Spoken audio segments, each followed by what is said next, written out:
অত্যন্ত একটা নামী এলাকার লোক, কিন্তু এখনো পর্যাপ্ত অগ্রগতি হয়নি। এই কলেজটাকে আপনারা সবাই মিলিতভাবে আশা করছি এটাকে চালাবেন, নিজেদের মতো অন্তর্দ্বন্দ্ব না করে চালাবেন। এটার সবচেয়ে বড় গুণ হলো আপনাদের এই এলাকায় মুক্তিযুদ্ধের ঘাঁটি ছিল।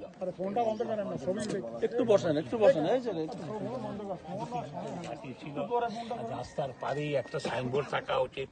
তাহলে হবে কি, সারা দেশের লোকেরা এটা দেখতে আসবে যে আজকে যে আমরা স্বাধীনতার ফসল ভোগ করছি, উন্নতি হচ্ছে, আপনাদের এলাকার গৌরব সন্তান আমাদের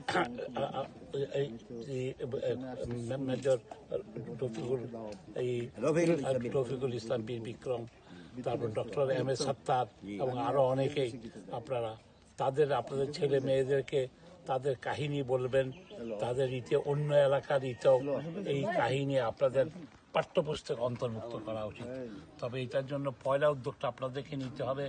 আপনারা যেটা করেছেন, আমি আশা করি আগামী 6 মাসের মধ্যে আপনারা ছাত্র ভর্তি করে এখানে ক্লাস নেবেন এবং এটাকে ভোকেশনাল, এটাকে বেশি উদ্যোগ দেবে। আপনাদের যে কাগজটা আমি দেখেছি, এখানে সবই বেশিরভাগই গুরুত্বপূর্ণ কথা আছে যারা লিখেছেন।